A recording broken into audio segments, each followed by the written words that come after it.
Whole sports all plays. Yeah. Whole sports all plays. Whole sports all plays.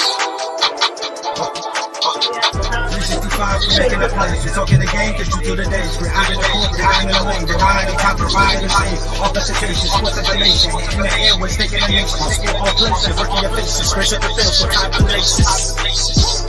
Whole sports all plays.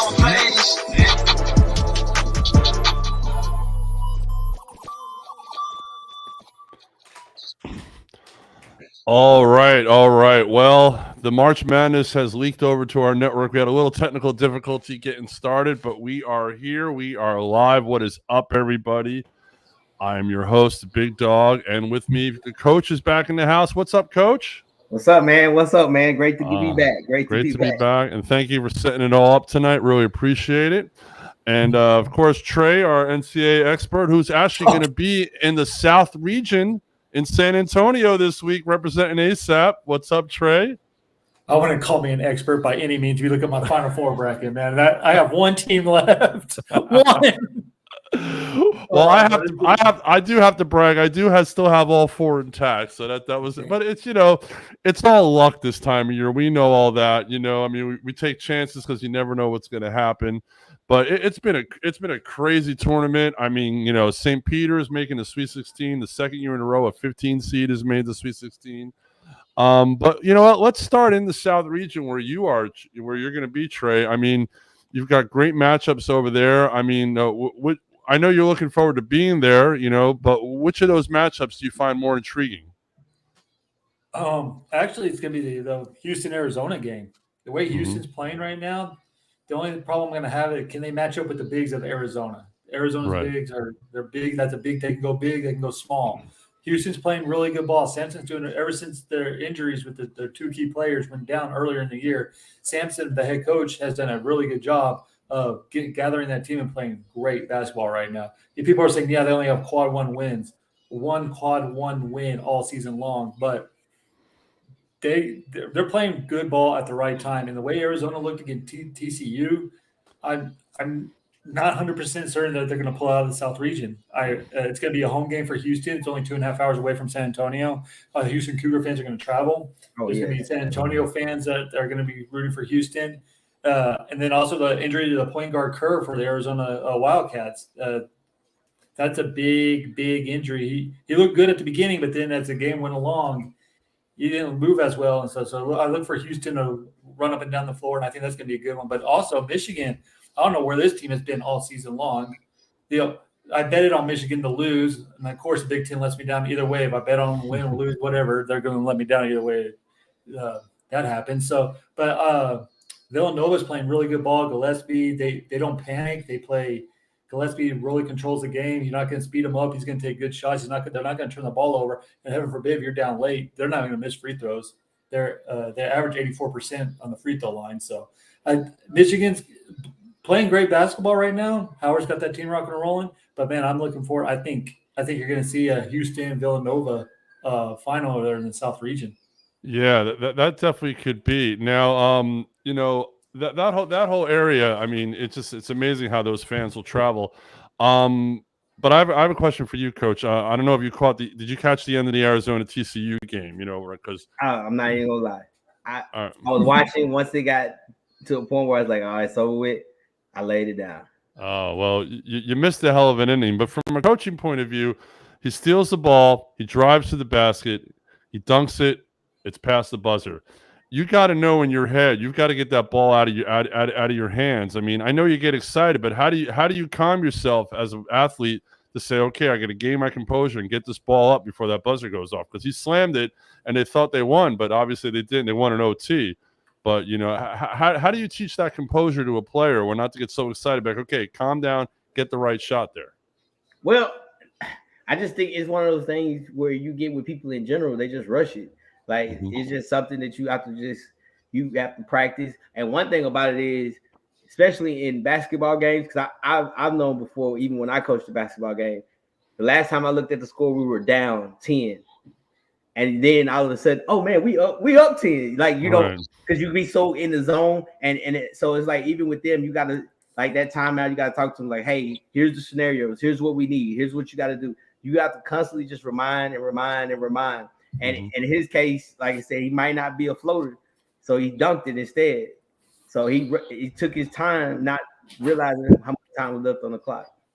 No, and it was crazy. I mean, I was barely keeping my eyes open trying to watch it last night. It was a little late here on the East Coast, but it was just, I mean, I couldn't believe it. I was like, oh my God.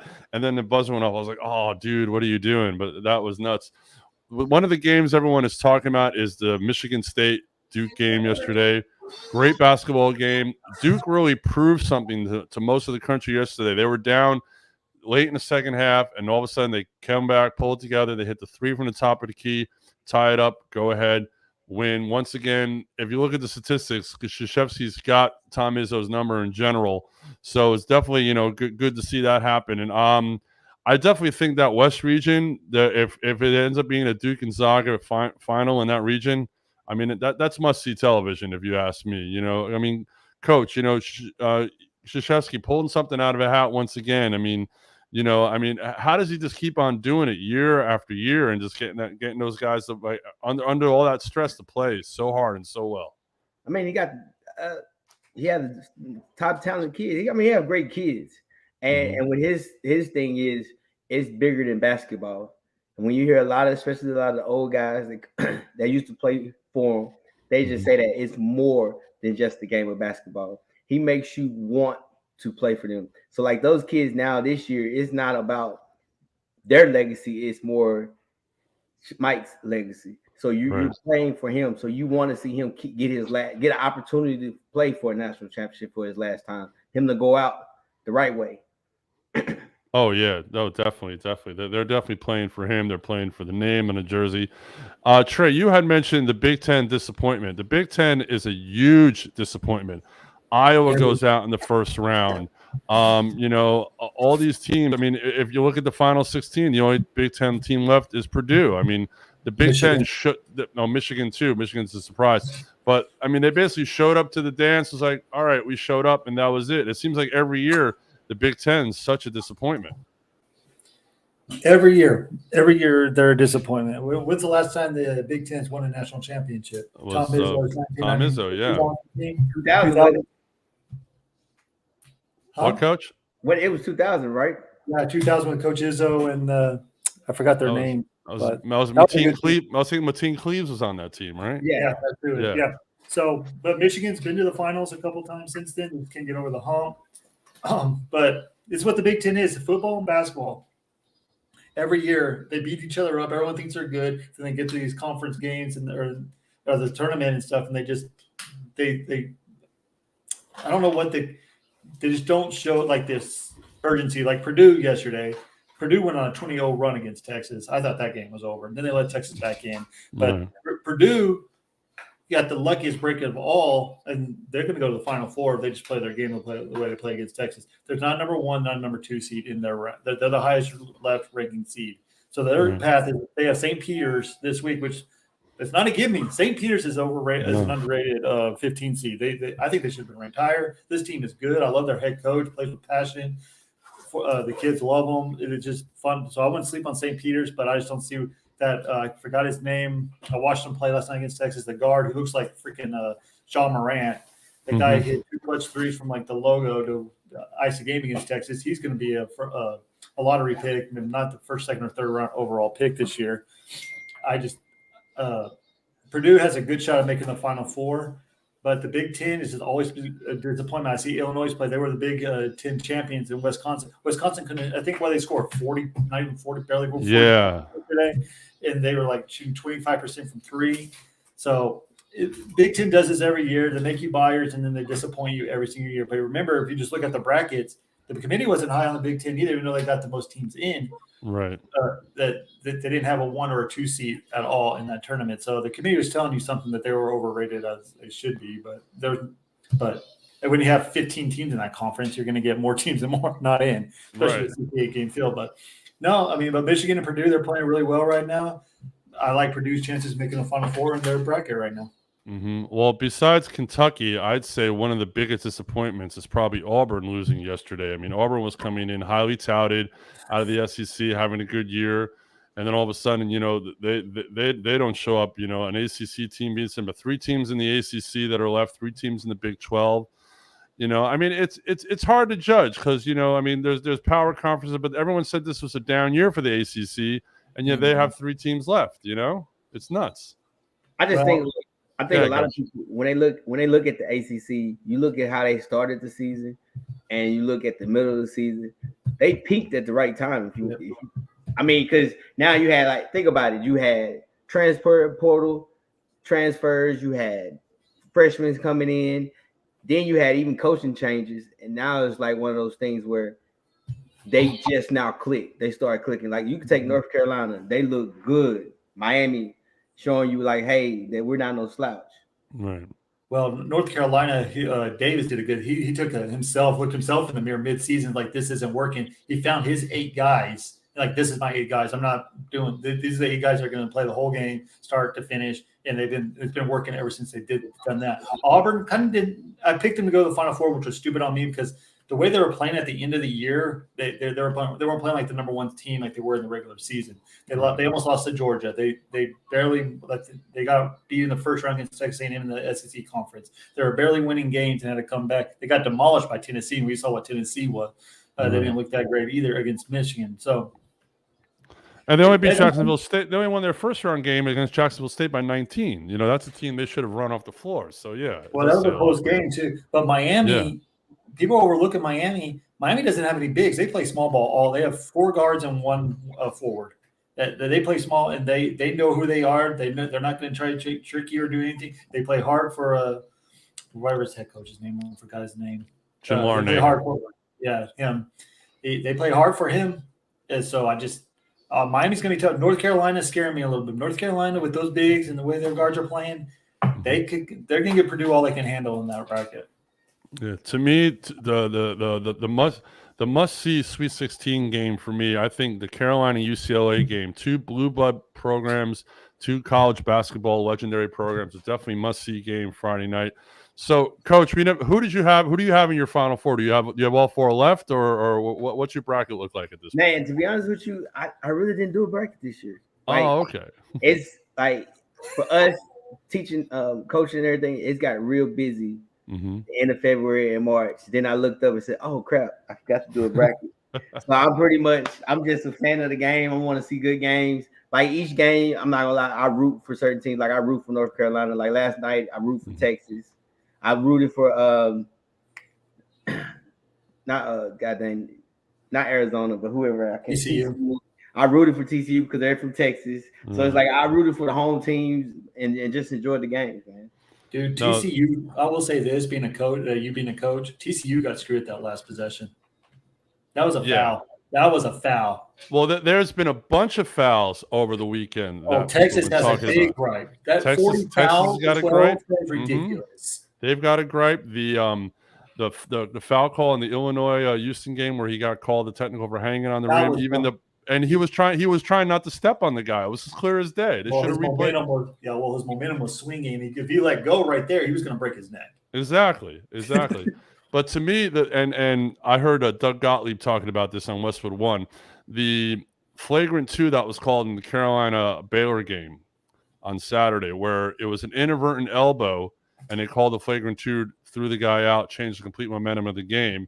It wasn't an intentional elbow. It was a basketball move, but because of where it was, that's why they call it. But a lot of people are thinking that should not have been a flagrant 2 call whatsoever. And as we saw, Baylor came back 20 points down, came back, and eventually, Carolina outran them.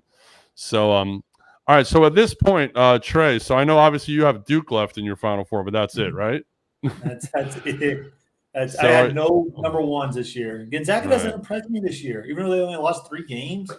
Just the way they played in these last 2 games, they just don't impress me that much. Holmgren, he's a tall 7'2" guy who can do it all, but he's skinny. He's only 5 pounds heavier than whoever the shortest guy is on the basketball team. I mean, this guy's skinnier than he's like his stick. And Timmy, I don't know how anyone can stop him. I mean, the guy's just he's a good player, but this team just doesn't impress me. They don't have a Jalen Suggs this year. They don't have they're widely inconsistent from three. And I think Duke, if Duke can get to that regional, I think they already beat them once this year. And we saw what gives Gonzaga fits is moving the ball fast up and down the court, transition D, getting back in D. And if you put Gonzaga at the half court, they're not that great. And Duke has the size all the way around to match up with Gonzaga, and that was a big problem for them. So that's why I had Duke beating Gonzaga.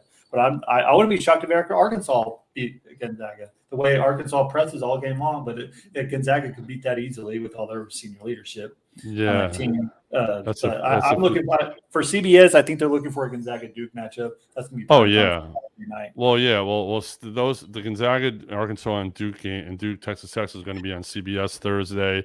I mean, and it's interesting because it's a 7:09 Eastern start. It's a 4:09 West Coast start out in San Francisco. So, but I mean that's just the time slot, and I mean unfortunately East Coast, it's all about East Coast times, but that's a whole other discussion for another day. As I said, I have my Final Four intact. I had Gonzaga, Purdue, Arizona, and Kansas, so got kind of lucky this year to have my Final Four. So I'm Kansas should have lost. They should have. They should have. Creighton did outplay them, but they definitely got lucky to win that game. That's for sure. If Creighton had their big man, if he didn't tear his knee up, I think Kansas would have been in trouble that year. Yeah. Well, I think they match up really well against Providence and Iowa State and Miami. I mean, but I will say this: Providence. I hate to interrupt you again, but Providence is the one team that is not look beatable. They're actually blowing the teams out that they're supposed to blow out. They didn't let these teams hang around. They actually look like a full team now. Coming in, they're going to play Kansas. Good luck trying to guard Abaji and all them guys. So good luck. Exactly. I think it's going to be. I think this tournament's been the best NCAA tournament I can remember. We haven't had a buzzer beater yet, but all the overtime games, all the close games, there's hardly been one or two blowouts a night. It's been a really good tournament. It's been, like you said, a lot of overtimes. Definitely been it's been a lot of late nights here on the East Coast too. That's for sure. So I'll say that. All right, let's move on to the league that never quits and always gives us something to talk about. The National Football League. Where to start? I mean, Matt Ryan gets traded today right before his roster bonus kicks in. The Deshaun Watson deal goes down. Coach, just pick something and talk about it. I mean, there's so much to talk about that happened from last week to this week in the NFL. It's crazy. Hey, the quarterback carousel. Yeah, and that's a good word for it. Carousel is like, hey, we don't want you. Hey, how about you? Come on over here. The last 2 seasons, the quarterback's movement has been insane. Yeah, but it's been really crazy. You go from Colts, new quarterback, the Commanders, new quarterback. Tom Brady say he's coming back. Falcons, they about to get a new quarterback because obviously they done traded for their quarterback away. They signed Marcus Mariota to a 2-year deal today. So then you got what's name Watson going to the Browns. But now Mayfield's mad. Russell Wilson going to Denver. So what? Baker's probably going to go to Seattle or something. So it's kind of like it's the quarterback carousel. And New Orleans re-signed Jameis Winston today as well. So all those spots are filled. It's interesting. I mean, Trey? What is all this? I mean, obviously, expand upon what Coach said. All this quarterback movement. I mean, teams are obviously want to win now. They all seem to be copying what the Rams did. Like, screw the draft picks. Let's get players in now. Let's try to win now. But if everyone's doing it, eventually it's gonna even out, or is it gonna be like just the survival of the fittest at this point? Well, I think you got to look at the draft class this year. We don't have a quarterback class like we did last year. The quarterback class this year sucks. I mean, let's just be straight up. Who's your number one quarterback? Pickett out of Pittsburgh, who has small hands and whatever. But I think that's what you got to do. I mean, if you look at the Browns, everyone's like, "Oh, the Browns, why they didn't do the dual?" Who cares? The owners just want to win. They don't care about Watson's off the field issues or anything like that. Watson's probably gonna be suspended 6 games. That's a topic for a different story. I think it should be suspended more, but that's just a topic for. It's just the way the NFL is. You can hit a child and everything, and you get only 4-game suspension. But you gamble on your team and you get a full year. It's just ridiculous. But anyway, that's another topic for a different day. But if you look at the Broncos had the best defense in the league. They just didn't have a good quarterback. And they looked at the NFL draft this year and they're like, there's no quarterback that can take us over the hump with that defense. They're like, all right, since Aaron Rodgers didn't go, what's the next best in line? Russell Wilson. Russell Wilson's going to fit in really nice over there. Russell Wilson's actually going to have a running game in Denver this year. I think that's what they're seeing. Right. I also like Matt Ryan to the Colts. Talk about the all-time game manager right there. You have Jonathan Taylor, who can get with 17 games this year, can get you 2,000 yards rushing. They have a wide receiver in Pittman who can beat you over the top. They have one of the best defenses in the league as well. I think Wright and Ryan are going to be really good. Just that contract sucks for the Colts because it's cap hell right there with the contract. He's going to restructure. I hope he does because it's a horrible contract. Let's just be straight up. Yeah. I still think that it's a 4-team race in the NFC. I think it's the Rams. Packers, you still got to put in there because Aaron Rodgers, but Packers did themselves no different. They signed Aaron Rodgers, but then they let go of their best wide receiver. Now he has really no weapons to throw to this year. Right. He has no one to blame but himself on that one, but taking that mega deal. Mm-hmm. Dak Prescott's probably your third best quarterback in the NFC right now, and that's hard to say. I mean, but you rank Prescott above Brady at this point? I forgot about Brady coming back. You're right. I'm still thinking Brady. Oh, I'm sorry. I've been in March Madness mode. But no. Well, Brady. Hey, now. Watch out now. No, I'm a Brady guy. It just scares me that he's this good at 44, 45. Mm-hmm. At some time, he's got to come down to earth, man. I mean, sometime old age is going to have to catch up to us. You know what it is? You know what it is about Brady? When you check this out. When you think of Pat Mahomes, what makes Pat Mahomes special? His ability to make things out of nothing. So his athletic ability. When you look at Josh Allen, he's like a running back. When you look at Lamar Jackson, he's like a running back. So when you look at Aaron Rodgers, it's the different ways he can throw the football. But when you think of Brady, what is it? It's his stay in the pocket and not get hit. But it's more for Brady. It's more so it's a mindset. So it's like, okay, I see the coverage. I watched enough film. I know your staff. I know what you believe in. Now I can play games. The only team that really gives them hell is the Saints. I've said that from the beginning, and I'm a Bucs fan. Saints, for some reason, Tampa Bay always struggle with the Saints. But with Brady, it's not athletic ability because he never was athletic. I know the throws I can make, and I know the throws I can't make. So I'm not going to put myself I'm not going to do nothing special. I'm going to give it to you quick in the right spot. You go run with it and go play. You're right. So I mean, at one point he's going to take a hit, like a blindside hit, and it's not like he's not going to be. That's what I'm worried about. Like no, he's going to fall. But he's going to fall. I'm a Brady guy. It's gonna. I mean, and unfortunately, I hate to say it, but it might take a bad hit on Brady because that's what finally knocked Montana out of the game. That's what's has gotten a lot of players, and I don't want to see that. That would be terrible. But that's the thing with him, he doesn't have a problem taking a sack. Like if you see him, he'll just fall. He just collapse like he did. It's the slowest fall in the world, but usually he doesn't take many hits because he puts. Everybody puts him in a position, especially with what he had with weapon wise. Like he has three good receivers that can go. Well, is Godwin gonna be back at the beginning of the season? We're not. He don't need him for the beginning. He needs him for one team, the Rams.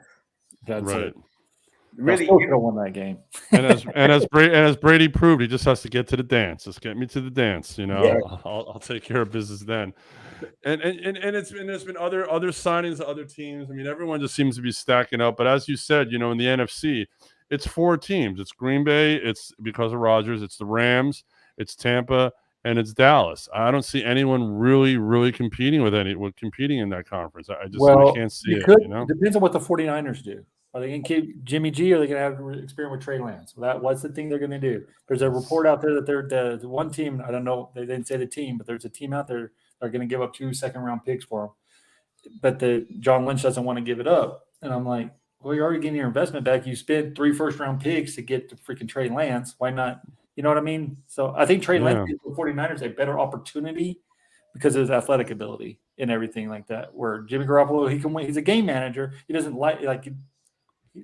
he's not a good quarterback, but He just has a good team around him, like Debo Samuels and players like that, and a good running game with Kyle Shanahan at the helm calling the plays. So 49ers are kind of dark horse, but I don't think they're going to make another great run. Jimmy Garoppolo can't stay healthy. I think they need to trade Jimmy Garoppolo. I don't know where you're going to trade him to now, to be honest with you. I mean, Seattle, but will the 49ers? They're not going to trade him in division. There's no way. They wouldn't trade him in division. And then going back to Baker Mayfield right now, Baker Mayfield's been handling this all season totally wrong. That's why he doesn't have a job. He's been handling this all wrong all season long. He needs to shut his mouth. That's what he needs to do. Shut his mouth.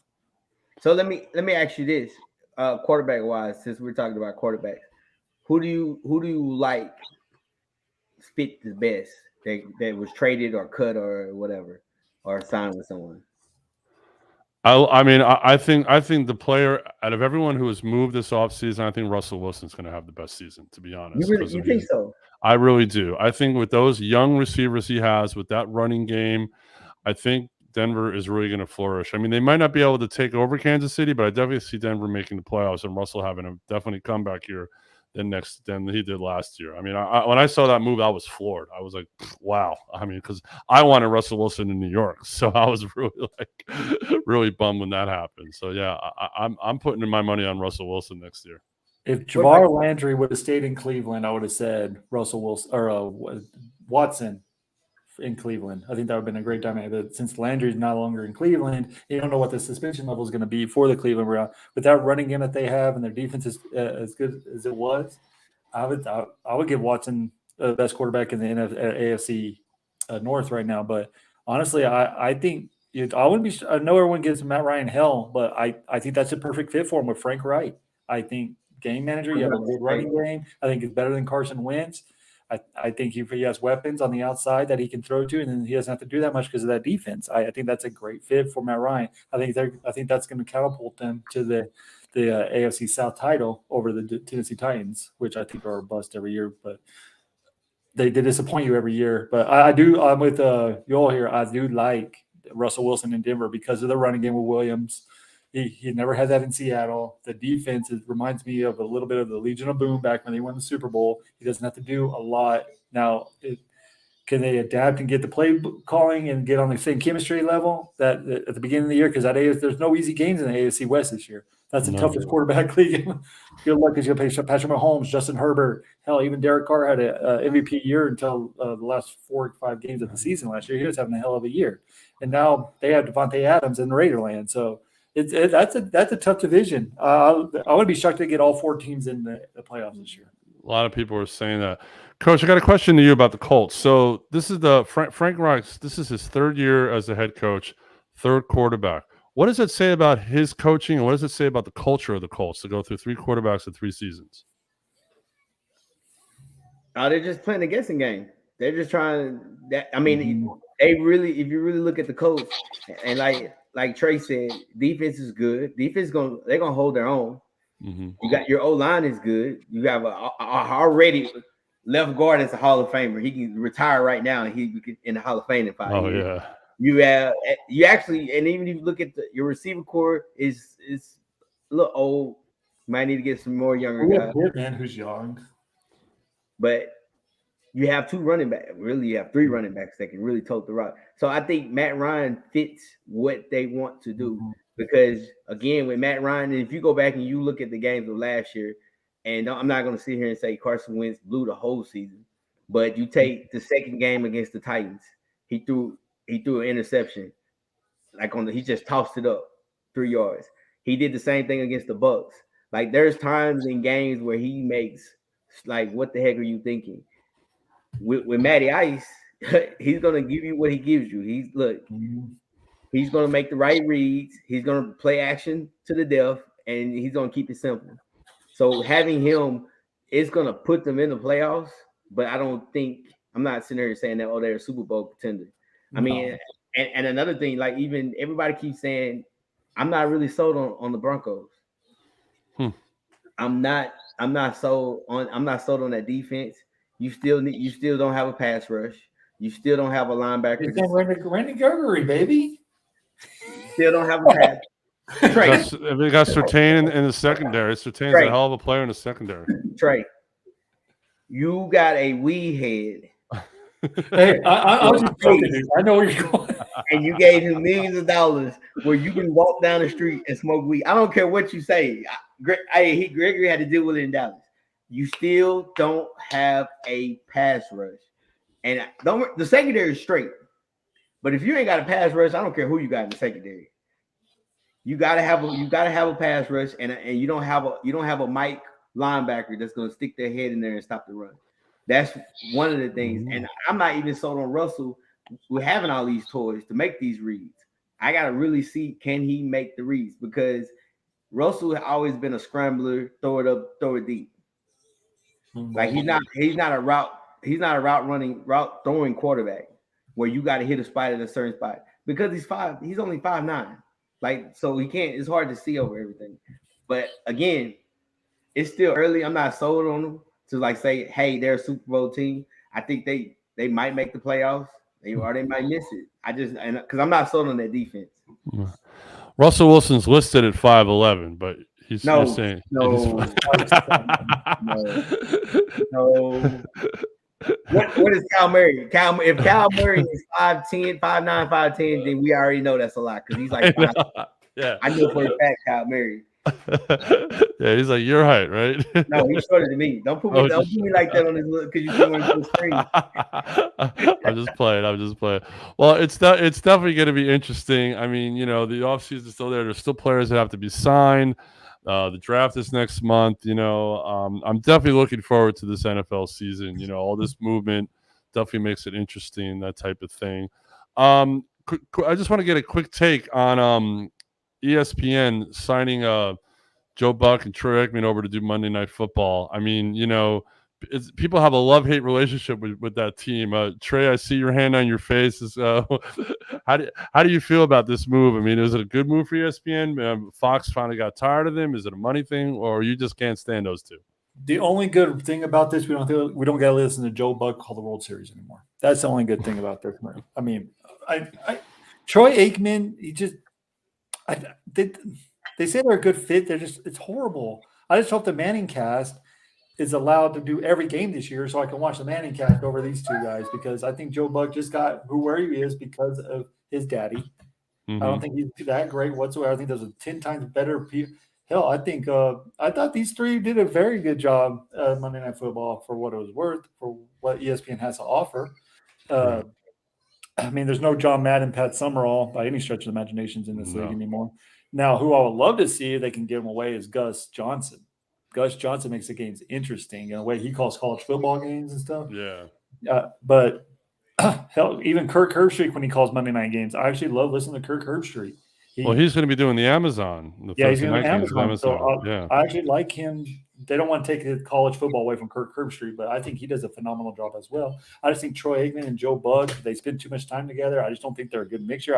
I can't listen to Troy Aikman. I'm a Dallas Cowboy fan. He hates the Dallas Cowboys. He doesn't want any Dallas Cowboy to win the playoff. He wants to be the last quarterback to win the Super Bowl. Anything he badmouths his own team. He goes out of his way to badmouth his own team.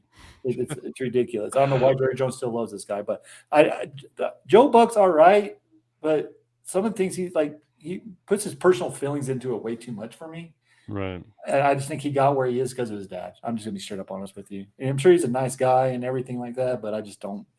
I just never liked the mix, so I'm not gonna be watching a lot of Monday night. I guess I'm gonna be watching a lot of Monday night games on mute. That's what I'm right. I can't stand. I just want to know who MLB is going to get to do the World Series now.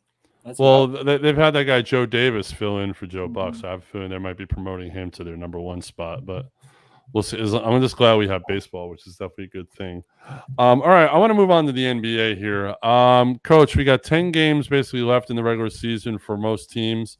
The Eastern Conference, the first team, the Heat, is in first, but if you go to the number 8, there's only 10 games separating the 1 seed and the 8 seed. At this point, you still think you're still going to ride with Miami? I know you've been big on Miami all year, or has Milwaukee kind of stepped up? Obviously we're not sure what the Sixers are going to do because we don't know what Harden's going to show up in the playoffs. 10 games left. Where do you see these teams? Finally stepping up, and who do you think is going to finally make that charge out of the regular season at this point? I'm going with Miami. One thing about it, when you talk about NBA, I tell people it's about just experience.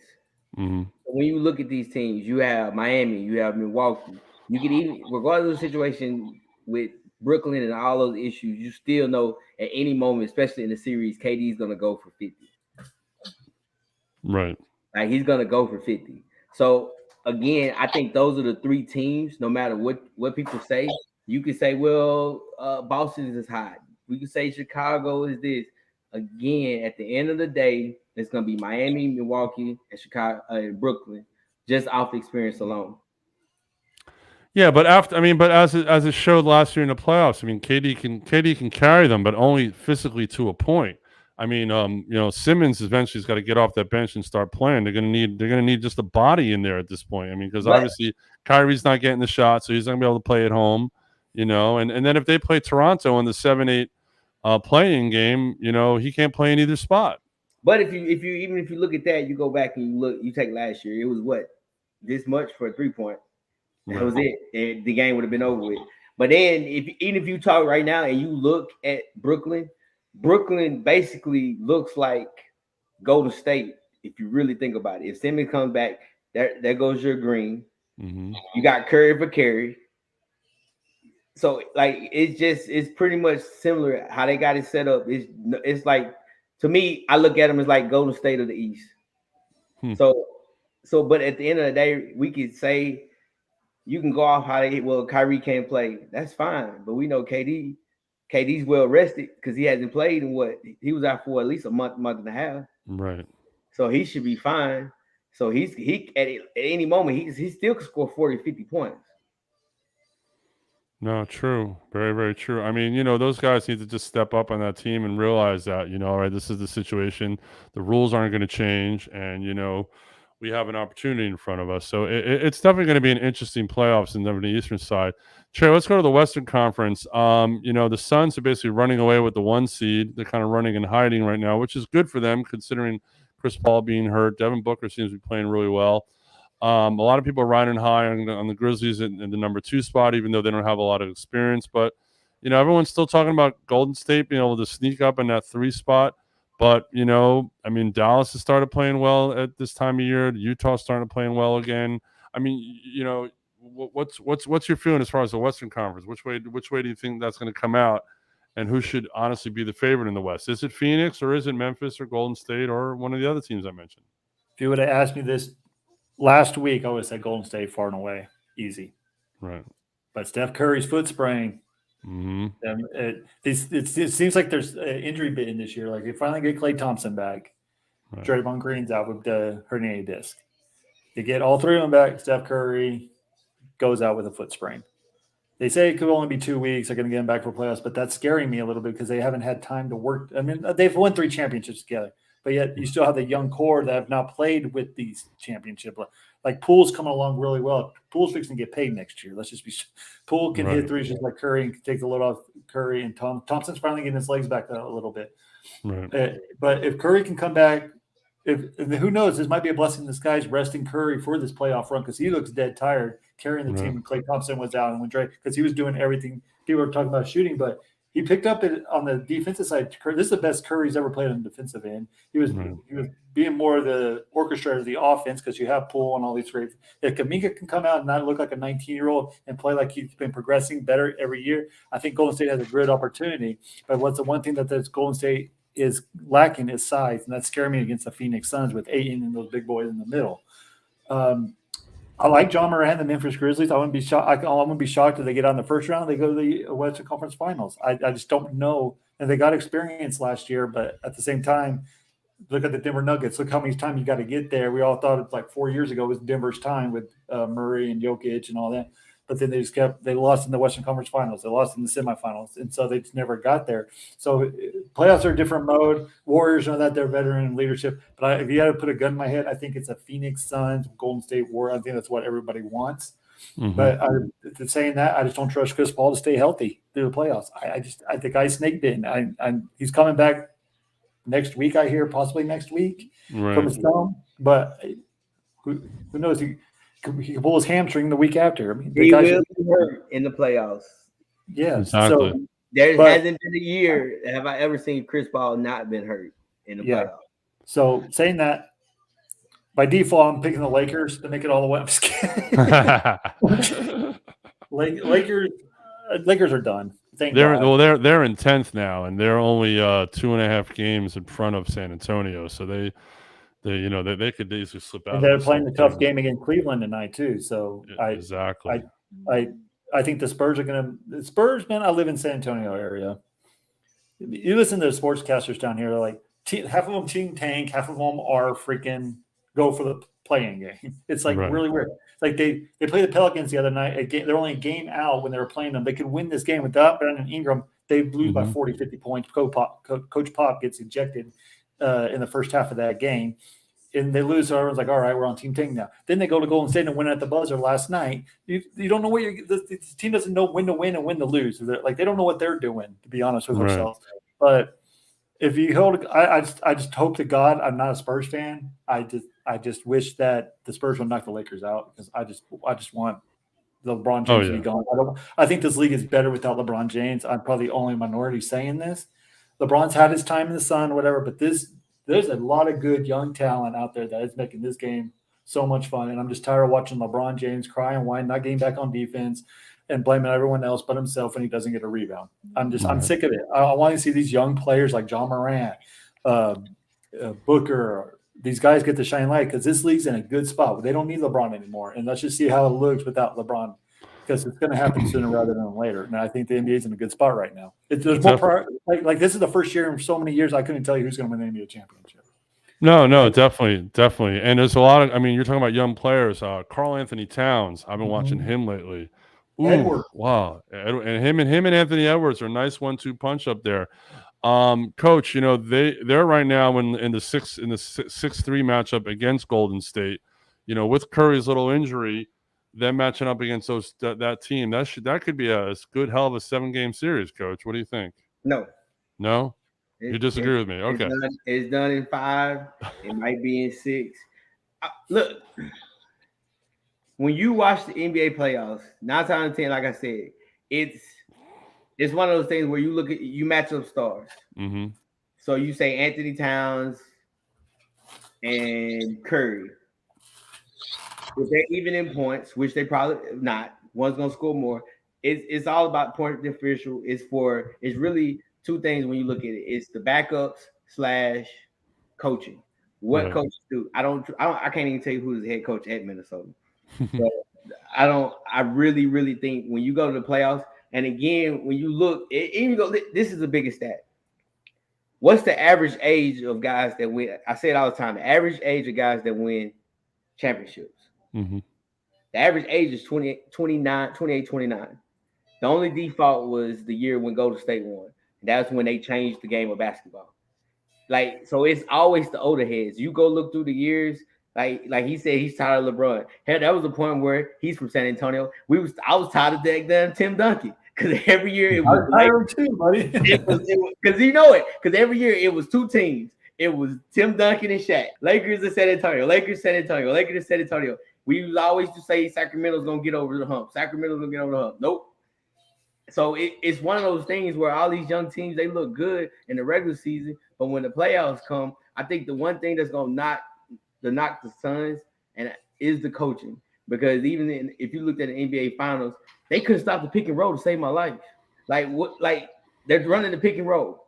Right. Like they didn't make any adjustments. And I think with Kerr, one thing he's a veteran now. He's been in the big games. He has veteran guys that understand that they're not going to get too frustrated over the little petty stuff, and they're not going to let the moment be too big compared to these younger guys where they start fussing and start arguing and everything else. I think that's the biggest key of all this. No, it's definitely a good point. And Well, I just want to touch on Chris Paul real quick, and then I want to go to our final take because we have a short show today. In my heart of hearts, I'd love to see Chris Paul get a chip. He's been a journeyman. He's got, records. I've always liked him. I don't, he's, been hurt and whatever, but I think, someone like that, whose career would be well-rounded with a championship. I don't know if he's going to get it, but you know, it kind of would be something I would want to see. And Trey's smiling very snickerly at me, but well, real quick, I like Chris Paul off the court. He was the main reason we had NBA in the bubble. We made that season get a lot like go. He's a great contributor to the game and everything. But on the court, I just don't like the way he plays. I think he's on the borderline dirty player. Really, dude. How many times have you seen him grab the center's arm or then he flops all the time? I just don't like you want to be elite, but yet you're doing all this crap. I just don't like. I know every player flops. Like James Harden's the worst of them all. LeBron's probably second. LeBron's actually probably first, but I'm not gonna get there. But I just don't ever like. I just always thought he was like kind of a little bit dirty player and a little crybaby on the court. Like he always looks like he's crying to the ref. Like I don't know. He just always rubbed me the wrong way. I just never really cared for Chris Paul that much. But for win one or win without one, he's top 5-point guard of all time. Mm-hmm. Definitely. But the championship would give him over the top. Definitely. All right, let's go to our final take of the show, Coach. So, what's your final take coming out of this week, going into this week? And before you do that, I know the last time you were on, the last time you couldn't come on, you guys had a track meet. How did you guys do? Oh, we did good. Matter of fact, this weekend we got accepted to go to Texas Relays, which is a very, very, very big thing. So I will be in Austin Thursday. Nice. I have a young lady. She's running the 100. She got accepted. I have both my boys and girls mile relays to run. Nice. Well, here's a mile relay. Well, hated that race. The reason I hate because I was always on it, man. I always you see all these shot putters and everyone eating like a big old cheeseburger and I still got to run the mile relay, which is the last race of the day. You're like, come on! It's always cold. It's always late at night, windy.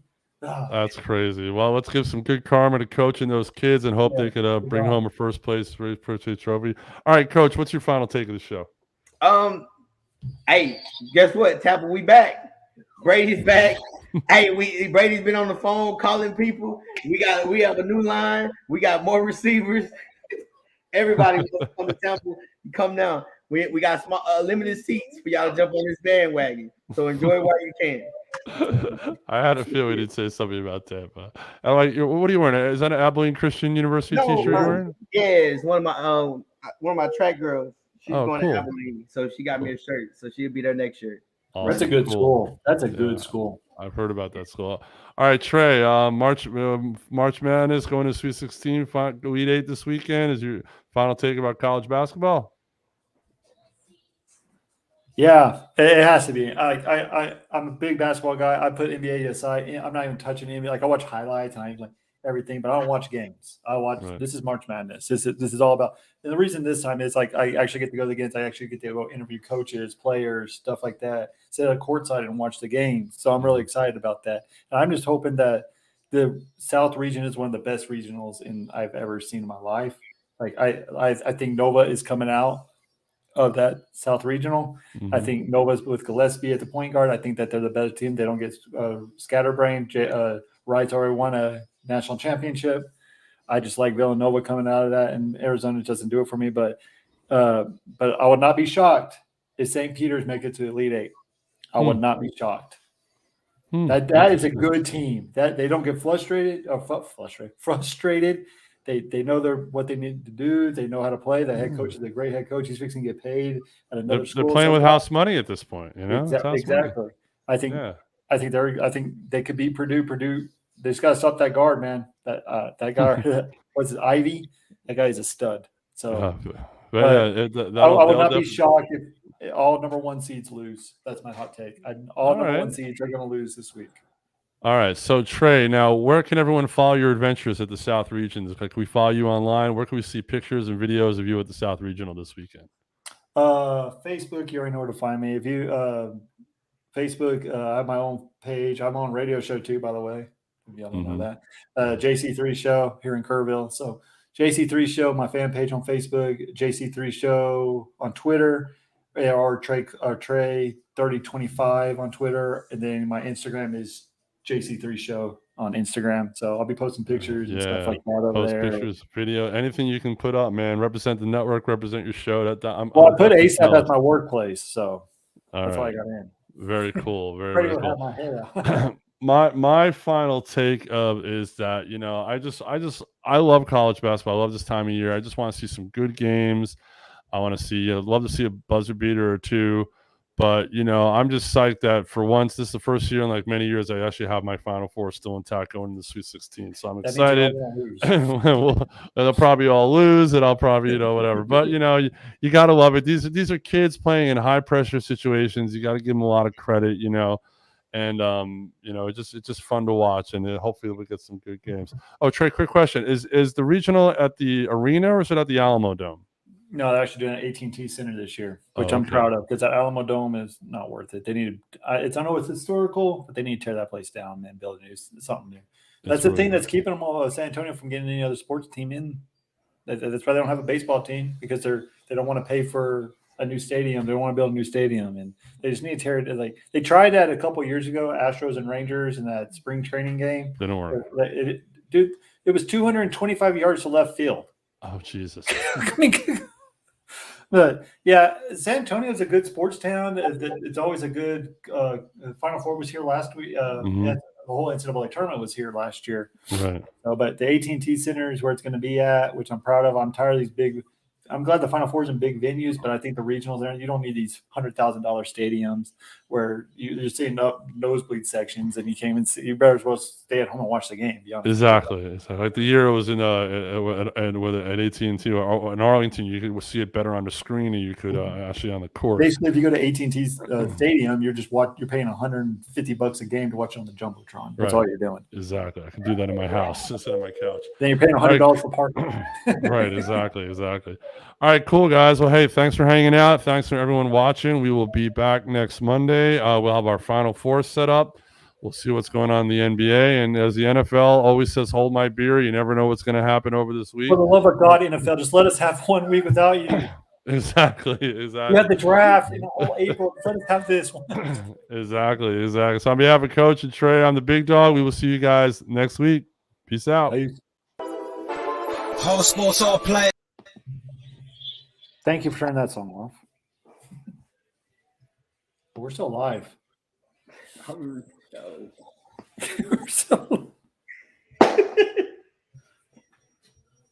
So this is a real show now. Did it end? No, it's still live.